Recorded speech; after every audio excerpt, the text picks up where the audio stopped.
तो हाँ दोस्तों नमस्कार। आज हम लोग शुरू करते हैं विस्थापन अभिक्रिया, क्योंकि इसके पहले हम लोग योगात्मक पढ़ चुके हैं, वियोजन पढ़ चुके हैं, ऊष्माक्षेपी पढ़ चुके हैं और ऊष्माशोषी अभिक्रिया पढ़ चुके हैं। तो आज हम लोग पढ़ेंगे विस्थापन अभिक्रिया।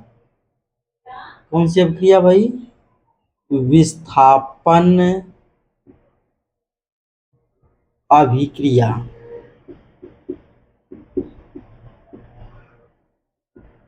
इसकी डिफिनीशन लिख दें। वे अभिक्रियाएं या वे अभिक्रिया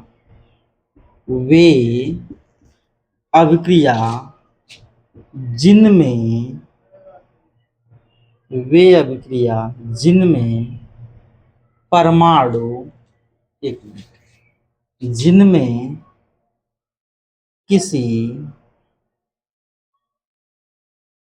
एक जिनमें किसी एक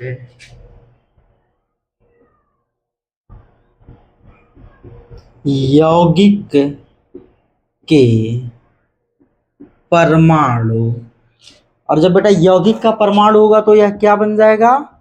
आयन बन जाएगा। या परमाणुओं का परमाणुओं के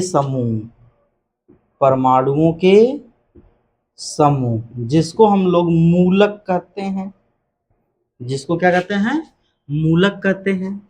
वे अभिक्रिया जिनमें किसी एक यौगिक के परमाणु या परमाणुओं के समूह को किसी अन्य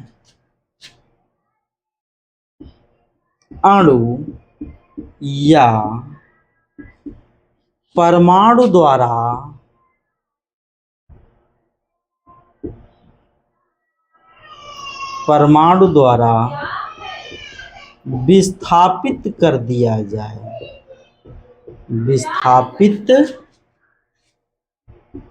कर दिया जाए, तो उसे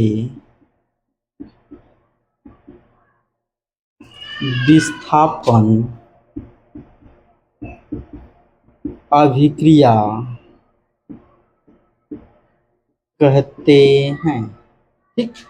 वे अभिक्रिया जिनमें किसी एक यौगिक के परमाणु या परमाणुओं के समूह को किसी अन्य अणु या परमाणुओं द्वारा विस्थापित कर दिया जाए तो उसे विस्थापन अभिक्रिया कहते हैं। विस्थापित करने का मतलब क्या होता है?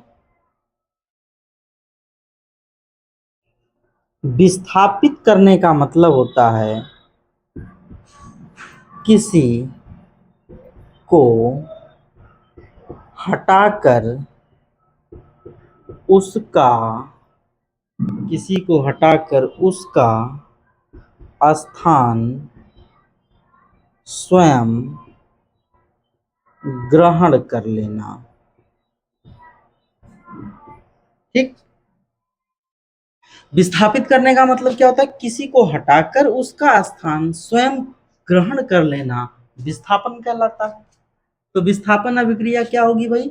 वे अभिक्रिया जिनमें किसी एक यौगिक के परमाणु या परमाणुओं के समूह को किसी अन्य अणु या परमाणु द्वारा विस्थापित कर दिया जाए तो उसे विस्थापन अभिक्रिया कहते हैं।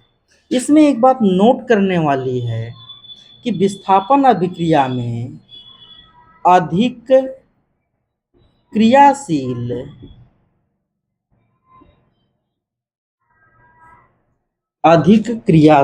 धातुएं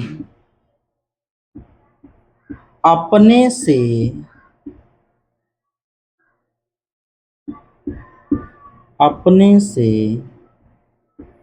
कम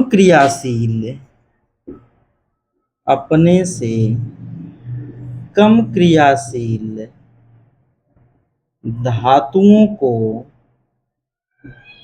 उनके यौगिकों से विस्थापित कर देती हैं। ठीक। अधिक क्रियाशील धातुएं अपने से कम क्रियाशील धातुओं को उनके यौगिकों से विस्थापित कर देती है। ठीक है बेटा, पहले तो विस्थापन अभिक्रिया हम लोग समझते हैं कि वे अभिक्रिया जिनमें किसी एक यौगिक के परमाणु या परमाणुओं के समूह को किसी अन्य अणु या परमाणु द्वारा विस्थापित कर दिया जाए तो उसे विस्थापन अभिक्रिया कहते हैं। अब इसमें बात है किसी अन्य अणु या परमाणु द्वारा, तो यह जो अन्य अणु या परमाणु होगा वह क्या होगा, अधिक क्रियाशील होगा। ठीक, जो अन्य अणु या परमाणु जो हटा रहा है वह क्या होगा, अधिक क्रियाशील होगा। और जो यौगिक का परमाणु या परमाणुओं का समूह जो हट रहा है वह क्या होगा, कम क्रियाशील होगा। वह क्या होगा, कम क्रियाशील होगा। यानी कि जो अधिक क्रियाशील धातुएं होती हैं वह अपने से कम क्रियाशील धातुओं को उनके यौगिकों से विस्थापित कर देती हैं। लेकिन अब समस्या इस बात की है कि हमको तो यह जानना होगा कि कौन अधिक क्रियाशील धातु है और कौन कम क्रियाशील धातु है। तो इसके लिए एक सारणी है, धातुओं की सक्रियता श्रेणी, या जिसको हम लोग यह कह सकते हैं कि धातुओं की क्रियाशीलता श्रेणी।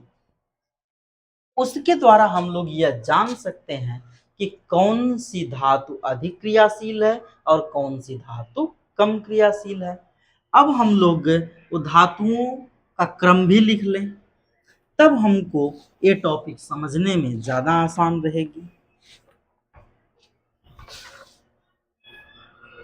हम लोग कुछ तत्वों को याद किए हुए हैं और उन्हीं तत्वों में जो धातुएं हैं उनको क्रियाशीलता के आधार पर जब रख करके याद करना होता है तो हमारे लिए थोड़ा सा कठिन पड़ता है। इसलिए हम लोग इसको एक ट्रिक से याद करेंगे। और ट्रिक कैसी होगी इसको देख लीजिए।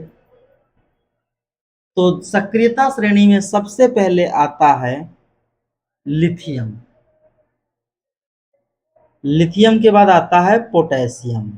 इसको आप लोग साथ में लिख लो।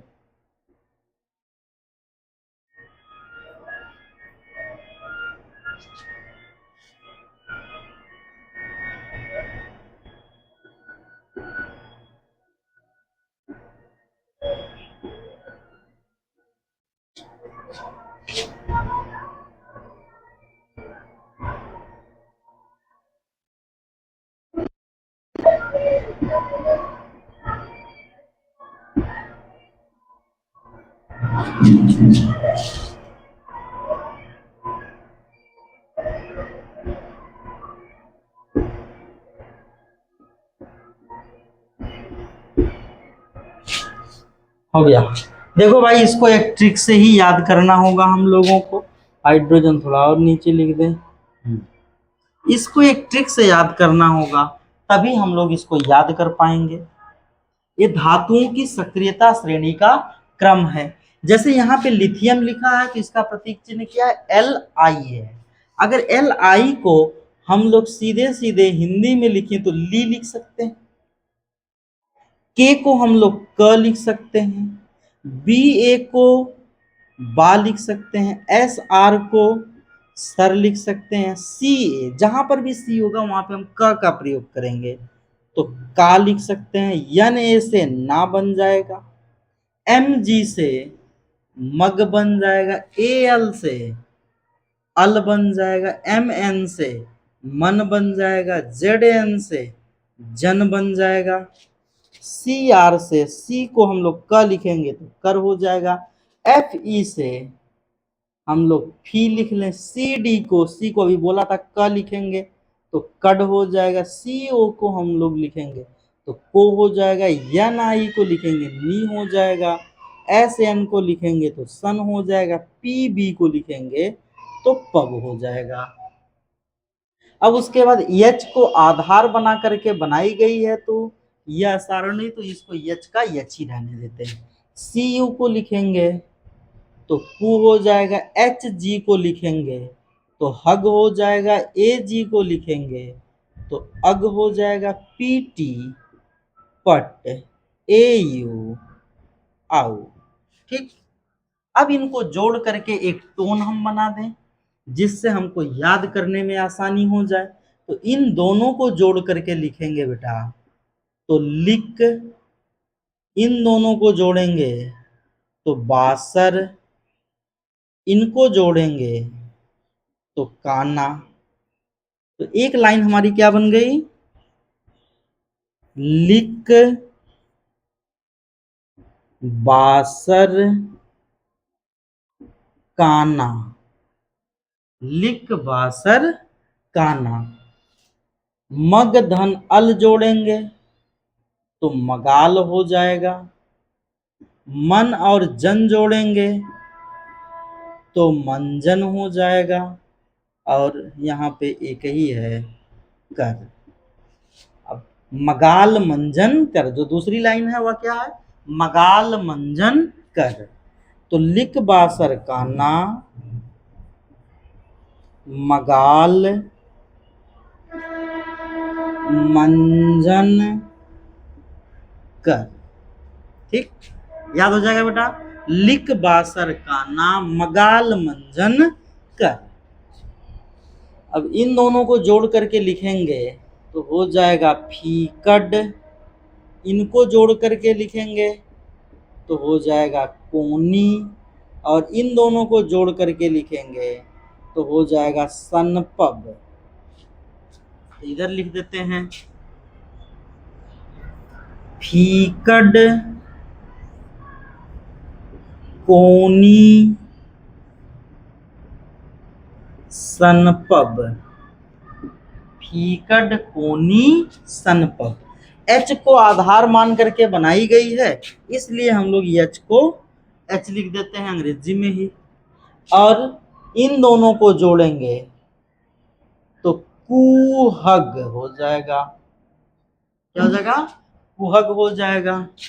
अब यहाँ पर इसको अकेला ही ले लेते हैं तो अग, और इन दोनों को जोड़ेंगे तो बन जाएगा पटाऊ। तो हो गया भाई एच, कुहग, अग, पटाऊ। ठीक, तो हम लोग याद कैसे करेंगे, लिक बासर काना, मगाल मंजन कर, फीकड कोनी सनपब, एच कुहग अग पटाऊ। ठीक, तो अगर हमको यह याद हो गया कि लिक बासर काना, मगाल मंजन कर, फीकड कोनी सनपब, एच कुहग अग पटाऊ, तो हमको एक क्रम याद हो जाएगा कि कौन अधिक क्रियाशील है और कौन कम क्रियाशील है। जैसे लिथियम से कम क्रियाशील कौन है, पोटेशियम है। बेरियम से कम क्रियाशील स्ट्रांसियम है। कैल्शियम से कम क्रियाशील सोडियम है, और सोडियम से कम क्रियाशील मैग्नीशियम है। क्योंकि इसको तो हमको नीचे लिखना था, लेकिन भाई इतनी लंबी सारणी एक लाइन में आएगी नहीं, तो इधर से तोड़ के इधर लिख दिया। तो सोडियम से कम क्रियाशील कौन है, मैग्नीशियम है। मैग्नीशियम से कम क्रियाशील एल्यूमिनियम है। एल्यूमिनियम से कम क्रियाशील मैग्नीज है। मैग्नीज से कम क्या है, जिंक है। जिंक से कम क्या है, क्रोमियम है। क्रोमियम से कम आयरन है। आयरन से कम कैडमियम है। इससे कम कोबाल्ट है। कोबाल्ट से कम निकिल है। निकिल से कम टिन है। टिन से कम लेड है। लेड से कम हाइड्रोजन। हाइड्रोजन से कम कॉपर। कॉपर से कम Hg पारा। पारे से कम सिल्वर। सिल्वर से कम प्लेटिनम, और सबसे कम गोल्ड। सबसे कम क्या है, गोल्ड। इस सारणी में जो जितने भी धातुएं लिखी गई हैं उसमें सबसे अधिक क्रियाशील कौन है, लिथियम है, और सबसे कम क्रियाशील क्या है, गोल्ड है। तो इसको आप लोग याद कर लीजिए। जब तक यह आपको याद नहीं रहेगा तब तक विस्थापन अभिक्रिया आप नहीं समझ पाएंगे। तो अब इसको जो है आप लोग लिख लीजिए, स्क्रीनशॉट ले लीजिए।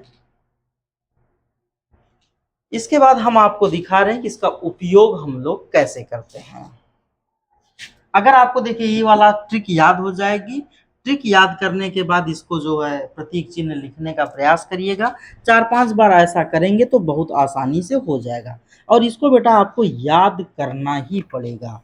आप नहीं याद करोगे तो जब आगे आप इंटर में केमिस्ट्री पढ़ोगे तब आपके लिए समस्या बनेगी और फिर आपको याद करना पड़ेगा। तो इससे अच्छा है कि आप इसी क्लास में याद कर लो, कि आगे जा कर के आपको इसको याद करने में मेहनत न करनी पड़े। आज नहीं याद करोगे तो ये वाली अभिक्रिया नहीं समझ में आएगी और फ्यूचर में भी काम करने वाली ये ट्रिक है। तो इसलिए इसको याद करना आवश्यक है। दूसरी बात कि इंटर में क्या इसमें धातुओं की संख्या बढ़ जाएगी? नहीं भाई, इतना आपने याद कर लिया तो इतना बहुत है, फिर इससे आगे जरूरत ना पड़ने वाली है। अब देखिए, तो हम पहले छोटा छोटा यहाँ पर लिख देते हैं धातुओं के नाम, फिर इसमें टैली करा लिया जाएगा। तो इधर हम लिखते हैं लिक, बासर, काना, मगाल, मंजन कर, फीकड, कोनी, सफग, एच, कुहग, अग, पटा। अब इसकी जरूरत आपको पड़ेगी, बस थोड़ा सा ध्यान देना है, छोटा लिखा हुआ है। रुक जाओ भैया, देखिए कहाँ पे पटाखे वटाखे सब छोड़ रहे हैं। चलो हो गया। अब देखिए जैसे यहाँ पर लिखा हो CuSO कॉपर सल्फेट। अब इसमें देखो एक धातु है, अगर इसकी क्रिया हम लोग किससे करवा दे? जिंक से करवा दें। तो पहले देखिए इसमें Cu कहाँ है और जिंक कहाँ है। तो Cu यहाँ पर है बेटा और जिंक यहाँ पर है। कौन अधिक क्रियाशील है? जिंक अधिक क्रियाशील है और कॉपर कम क्रियाशील है। आपको बोला गया कि वे अभिक्रियाएं जिसमें किसी यौगिक के परमाणु या परमाणुओं के समूह को कोई दूसरा परमाणु या अणु उसको विस्थापित कर दे। विस्थापित करने का मतलब इसको हटा करके उसका स्थान स्वयं ले ले, तो इसी अभिक्रिया को विस्थापन अभिक्रिया कहते हैं। इसी में हमने आपको बताया कि कुछ धातुओं की क्रियाशीलता का क्रम बता दिया कि भाई जो ऊपर है वो अधिक क्रियाशील है, जो नीचे है वो कम क्रियाशील है। तो यहाँ पर जो कॉपर है वह कम क्रियाशील है, किससे? जिंक से। अब कोई देख करके ये ना कहे कि भाई कॉपर तो ऊपर है, जिंक तो नीचे, दूसरी वाली लाइन पहली वाली लाइन के नीचे है। तो जिंक जो है यह क्रिया करके कॉपर को विस्थापित कर देगा, अर्थात कॉपर का स्थान स्वयं ले लेगा। तो यह अभिक्रिया हो जाएगी ZnSO4 प्लस Cu। देखिए Cu क्या किया? Cu कम क्रियाशील था और जिंक जो है अधिक क्रियाशील था। तो जिंक ने अपने से कम क्रियाशील को क्या कर दिया? हटा दिया, इसका स्थान अपने ले लिया। तो यही अभिक्रिया क्या है? विस्थापन अभिक्रिया है। अब इसके अपोजिट बात कर लें, अगर यहाँ पर हो ZnSO4 प्लस Cu, तो देखो जिंक अधिक क्रियाशील है, Cu कम क्रियाशील है। अब कोई आपसे ये पूछे या बोर्ड परीक्षा में ये पूछा जाए क्या होता है जब जिंक सल्फेट की अभिक्रिया कॉपर से कराई जाती है? तो भाई जिंक सल्फेट जो है इसमें जिंक है, इसकी अभिक्रिया किसके साथ कराई जा रही है? कॉपर के साथ कराई जा रही है। और क्रियाशीलता की श्रेणी में हम लोग देख रहे हैं कॉपर तो नीचे है। तो क्या कम क्रियाशील अपने से अधिक क्रियाशील को हटा सकता है? नहीं, अधिक क्रियाशील ही अपने से कम क्रियाशील को हटा सकता है। तो इसमें क्या बताया जा रहा है कि कॉपर हटाने का प्रयास कर रहा है जिंक को। जिंक तो ज्यादा क्रियाशील है, इसके बस की बात नहीं है, यानी कि यह अभिक्रिया नहीं होगी। ये बात समझ में आ गई कि जो अधिक क्रियाशील होता है वह अपने से कम क्रियाशील को हटा करके उसका स्थान ग्रहण कर लेता है, लेकिन जो कम क्रियाशील है वह अपने से अधिक क्रियाशील को कभी भी हटा ही नहीं सकता। तो जब कॉपर सल्फेट विलयन में जिंक डाला जाएगा तो रिएक्शन होकर के जिंक सल्फेट बनेगा और कॉपर अलग हो जाएगा। लेकिन इसी के उल्टा जब जिंक सल्फेट में कॉपर डाला जाएगा तो कोई क्रिया नहीं होगी। क्यों नहीं होगी? क्योंकि कॉपर कम क्रियाशील है किसकी अपेक्षा? जिंक की अपेक्षा। ठीक। अब देखिए, जैसे मान लीजिए सिल्वर नाइट्रेट हो AgNO3, इसकी क्रिया किसके साथ करा दी जाए? सोडियम के साथ करा दी जाए। तो देखो सिल्वर कहाँ है भाई? यहां पर है। और सोडियम कहाँ है? यहां पर है। तो सोडियम क्या है? अधिक क्रियाशील है किसकी अपेक्षा? सिल्वर की अपेक्षा। तो भाई यहां पे क्या हो जाएगा? NaNO। देखो यहाँ पे जो सिल्वर है इसके साथ NO3 जुड़ा हुआ है, यानी कि सिल्वर सोडियम से क्या है? कम क्रियाशील है।